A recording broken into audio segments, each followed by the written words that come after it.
Hey guys, Highfly15 here, and welcome to World of Warships. The closed beta test has now been going for 2 weeks, and I have now finally played enough to feel comfortable enough to start talking about it and start giving some advice and tips and start making a few guide videos to some of the most common things that most people seem to be having trouble with. If you're having trouble with a specific topic, feel more than welcome to write it down in the comment section, and I'll try to cover that in the future videos. But for now, all we're going to do is introduce you guys to the game. Like World of Tanks, this is a progression system like most other games with lots of stuff in it. You can unlock, well, but if you know any of the World of games, then you know this game as well. There's a tech tree, and you just work your way all the way down through all the tiers, all the way down to tier 10. So yeah, and you all start out with two tier 1 cruisers. One is the Eri from the US, and one is the Katori from the Japanese.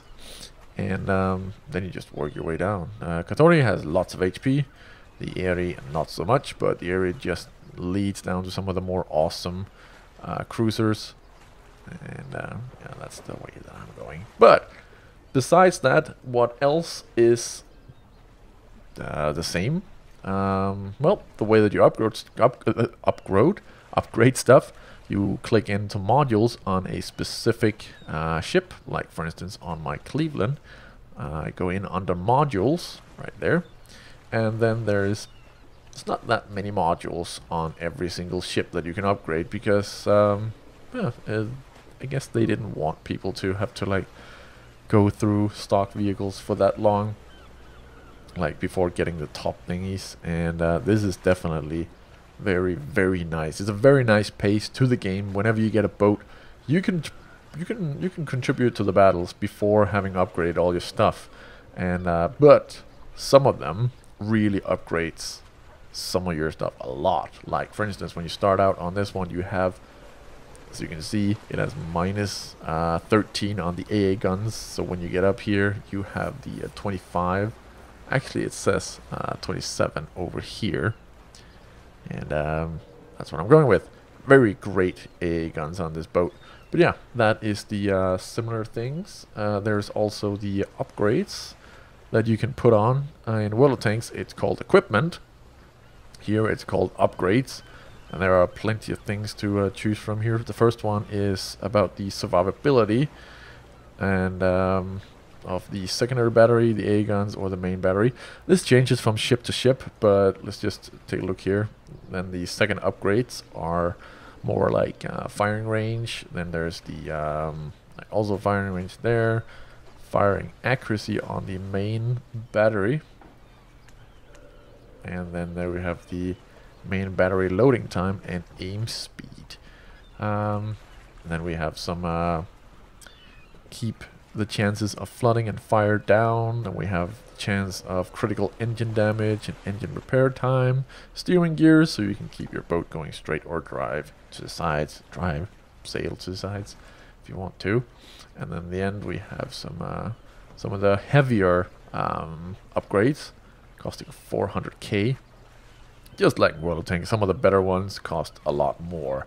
I decided to go with the steering here. The rudder shift speed is how fast you can go from one side and then turn, like how quick it takes from turning to one to left to port to starport.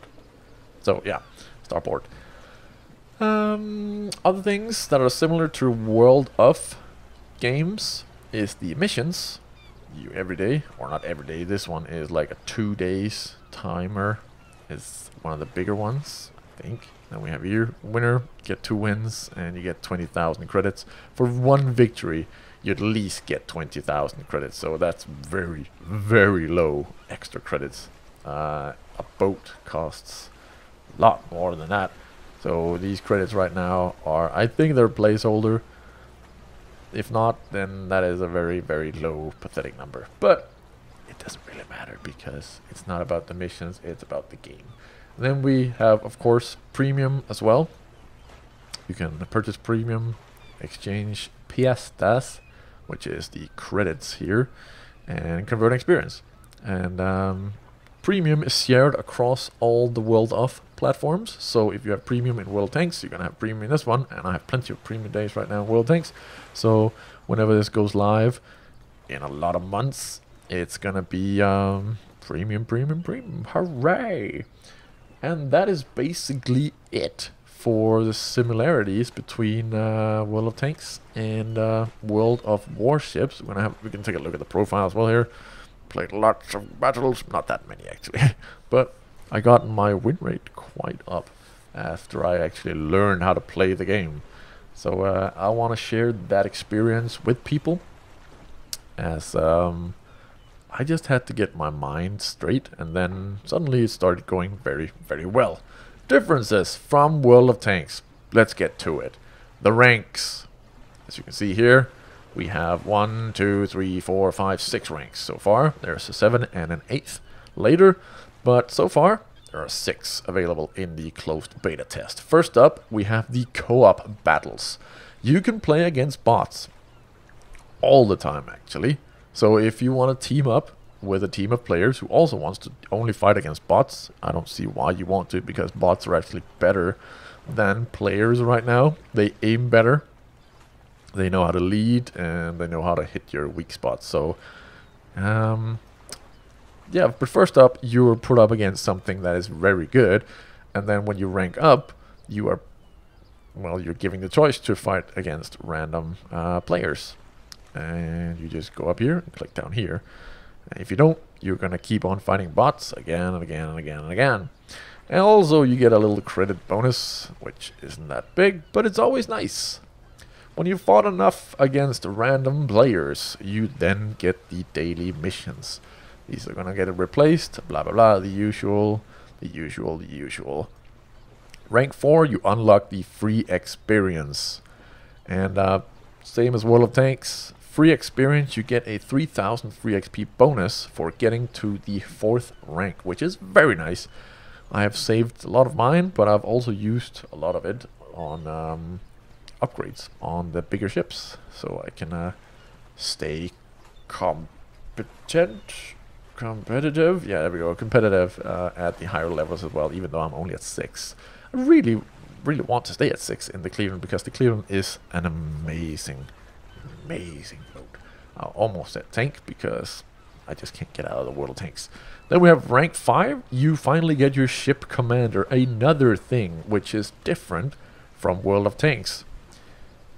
And you also get a small credit bonus. We're gonna take a look at the ship commander in just a second, but first, the 6th rank upgrades. Up until then, up until the 6th rank, you cannot equip upgrades on your ship, the upgrades that I just showed you earlier.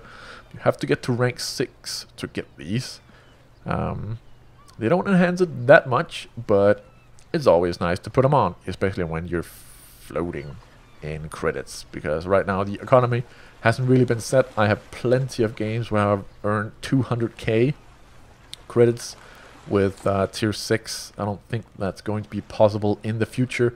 I think that's going to be yeah, fixed a little bit. Yeah, let's take a look at the commander.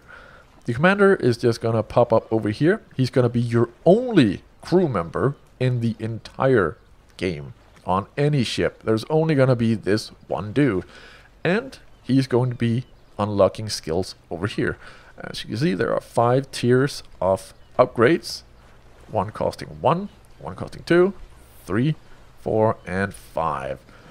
And so far, you can see that I have picked one of them, which is basic firing training, which yeah, okay, this one increases the reload time, or decreases the reload time on the secondary armament by 10%, and gives you plus 10% to AA engagement in area efficiency. So because I have a lot of AA, I want to keep them, well, better. I want to make them better. And I don't know why I have this one though. This is on my Cleveland. I don't have torpedoes on my Cleveland, so I think I'm going to see if I can redistribute that, but I can't. So that sucks a little bit there. that sucks a lot actually. But before that, the Omaha has torpedoes, so that's why it has it. Might want to change it up over here, don't know. And then I have some more defensive fire, plus 20% to AA defensive power for 60 seconds. That is a skill that you can click on, and then it just goes nuts. And there's also 30% to skill preparation. I'm not gonna go over them all because every one of them is better fitted for a different type of class. So I'm gonna go over those in another video, which is gonna be centered around the commander. But for now, I will also give you a small peek at how you can switch your commander to another boat. If there's no one in the boat, as you can see here, I have taken my commander and actually put it in my tier 4 castet instead, as I wanted some of the skills that I had been using on this one. As you can see, I have lots of free XP on it, as I elited it a long time ago, and then I've just been stacking that on top of the commander, and then got it on the castet, and boop, 3 skills. Very nice. Very nice with this situational awareness on the destroyers. And then we just click here on the recruit. You can either recruit one, and if you do that, you'll get the option of buying one for 5,000 credits. Oh my god, it's a bargain. It's the same price on all tiers, I believe. Can't remember any time I've seen this higher. You can buy up to 3 skills, but that's going to cost you gold.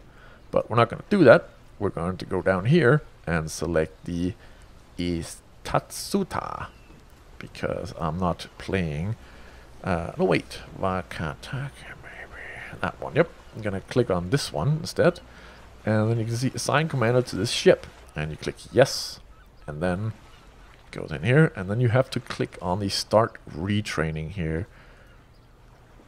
and then you can see here you can jump straight into his full, the same as in World Tanks, or you can just click this, and as you can see here, you only need less than 1,000 XP. That's very easy to get. So you just click right there. Bam. All you have to do is get into a battle and earn that little XP. And bam, you're right back at where he was on the other ship. On this one, Wakatake.